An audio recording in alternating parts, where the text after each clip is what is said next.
Bueno, muy buenos días, queridos estudiantes. Tengan todos ustedes una linda jornada. Voy a pasar a hacer una breve explicación de lo que es la economía liberal en Latinoamérica y en Bolivia. Para comenzar esta sesión, vamos a mencionar un mensaje de nuestro querido Papa Francisco, que dice: no tengas miedo, confía en Dios, ten la seguridad de que Él está cerca de ti. Y más que todo en nuestros tiempos tan difíciles que nos toca vivir a razón del coronavirus. Bueno, ya ingresando a lo que es esta unidad, vamos a hablar de la influencia del capitalismo mundial en Latinoamérica. Recordemos que la revolución industrial se inicia a finales del siglo XVIII, proseguirá con una segunda en el siglo XIX, pero ya para fines del siglo XIX la que estará encabezando el proceso de la revolución industrial será Estados Unidos. Entonces, ¿cómo se va tecnificando esta revolución industrial? A través de los capitales y los recursos tecnológicos. Se genera una producción industrial masiva y una importación de productos industriales a todo el mundo. Y hay otro proceso que se llama el neocolonialismo, en el cual básicamente si habíamos vivido un proceso de colonización en América, ya se vivirá un proceso de neocolonización por parte de las potencias industriales a nivel mundial, y como ya mencionaba, Estados Unidos. ¿Y por qué se caracteriza este proceso de revolución industrial a diferencia del ya anteriormente mencionado? Básicamente por la explotación minera, en la cual Bolivia también ingresa con la producción de estaño, la comunicación a través del correo y el telégrafo, el crecimiento de la banca y los sistemas financieros y el mercado laboral, que tiene ciertas características. Y también la expansión de la frontera agrícola. Recordemos que ante más demanda de materia prima, obviamente la agricultura extensiva aumentará su espacio territorial de explotación, llamémosle de producción, pero esto a raíz de la demanda excesiva de estas materias primas por los países altamente industrializados. En este periodo se vieron varias intervenciones imperialistas. En 1865, por ejemplo, Perú, Bolivia y Chile tuvieron que afrontar un conflicto bélico contra España, la que es conocida como la Guerra Hispano-Sudamericana. España, de cierto modo, quería volver a retomar el dominio sobre lo que fueron sus colonias. Pero esta triple alianza, que ya se explicó durante el gobierno de Mariano Melgarejo, provocó la expulsión definitiva de los españoles del territorio sudamericano. Entonces, es un suceso que debemos tomar en cuenta. En 1902, Estados Unidos apoya a Panamá para que se independice de Colombia. Y esto dará paso a un hito trascendental en la historia latinoamericana, que será la apertura del Canal de Panamá. Al tener un dominio bioceánico Estados Unidos inmediato, esto ayudará a que sus productos se exporten de manera mucho más efectiva. La injerencia de Estados Unidos en Centroamérica también es notable en este periodo, y la intervención francesa en México, a tal punto que Maximiliano Habsburgo llegó a ser monarca en territorio mexicano. Es algo paradójico, pero es algo que se dio en este periodo. Aquí hay un proceso de economía de exportación. Nosotros, lastimosamente en Latinoamérica, tenemos la exportación de materias primas. En el caso de Chile, Argentina y Uruguay, la exportación de carne, de lana, de cereales. En el caso de Brasil, Perú, Colombia, Venezuela y México, azúcar, café, tabaco, cacao y frutas. Y Bolivia, Chile, Perú y México, exclusivamente la minería.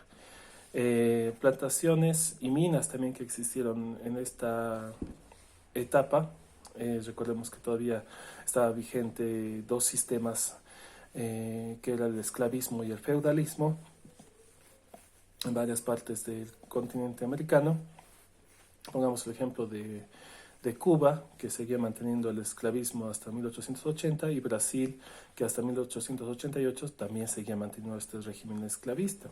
Y los sistemas feudales que se impartían en el resto de Latinoamérica, con el afán de enganchar o endeudar al trabajador para que de alguna manera quede endeudado para poder trabajar en un régimen feudalista, en las minas y en las haciendas. Básicamente, muchos de los países latinoamericanos, incluyendo Bolivia, en este periodo también eran países monoproductores. Recordemos que nuestro país se remitía simplemente a la producción estanífera.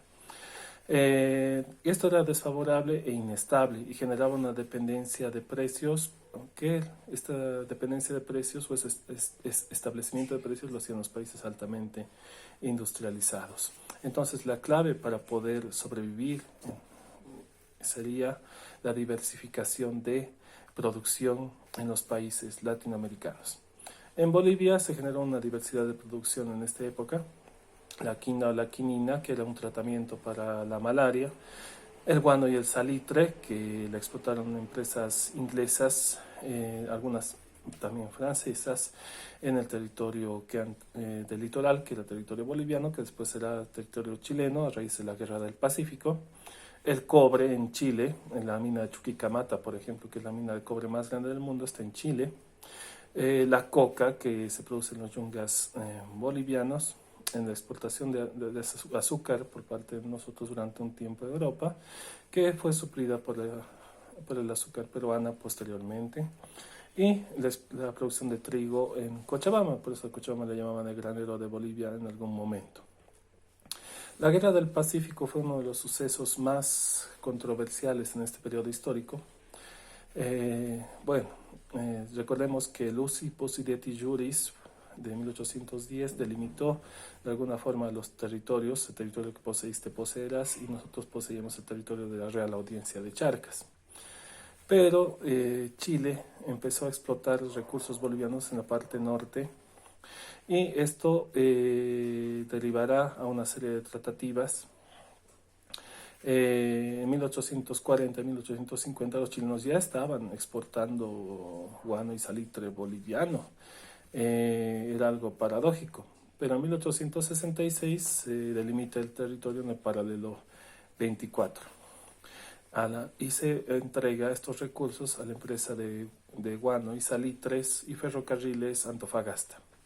El Pacto de Alianza de 1873 también es un hito trascendental en esta época, en el cual Bolivia y Perú decidieron hacer un trato de mutua defensa ante una posible arremetida de Chile. En 1874, la exportación de chilena sin impuestos, que se firmó en este periodo durante 25 años. Es otro suceso trascendental de la Guerra del Pacífico, pero la invasión de Chile se genera el 14 de febrero de 1879. Entonces, Bolivia combina a Perú a hacer la defensa de este territorio. Chile declara la guerra a Perú y a Bolivia, y se generará un conflicto bélico en el cual podemos denotar la presencia de Genoveva Ríos en la toma de Antofagasta. También podríamos hablar de la batalla del Alto de la Alianza en 1880, controversial, porque después de la batalla del Alto de la Alianza Bolivia se retira de la Guerra del Pacífico, y Perú y Chile se verán confrontadas a tal punto que Chile invadirá Lima. Entonces es algo trascendental, porque Chile y Perú seguirán en guerra, mientras que Bolivia se remitirá a un pacto de tregua en 1884, y en 1904 se firmará el Tratado de Paz definitiva, en el cual Bolivia cede el territorio litoral a cambio de 300.000 libras esterlinas en un corredor Arica-La Paz, un corredor férreo. Y en Arica, que era un puerto peruano, Se establecerá un puerto boliviano que estará libre de aranceles. Obviamente no es un puerto soberano.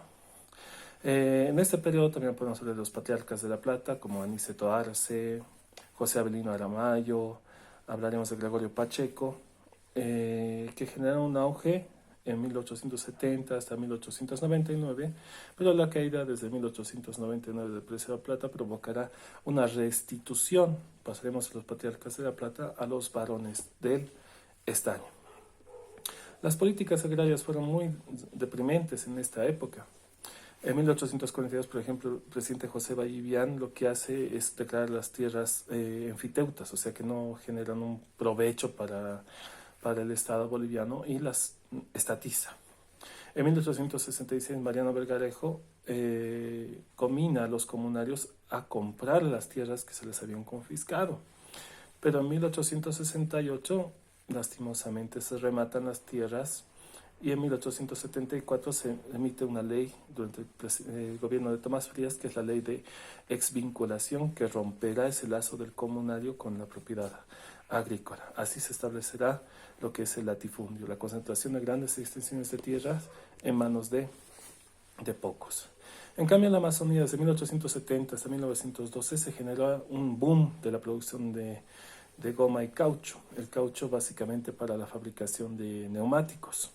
Nicolás Suárez es conocido como el rey de la goma.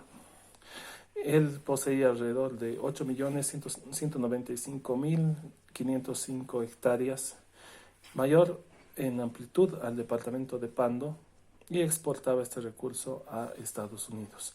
Esta explotación derivará a lo que es la Guerra del Acre, que se llevará a cabo entre los años 1899 a 1903.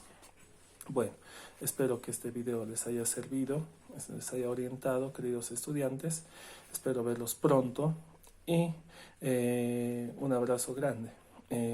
Ya saben, quédense en casa y no se expongan en esta época de pandemia. Un abrazo grande y hasta muy pronto.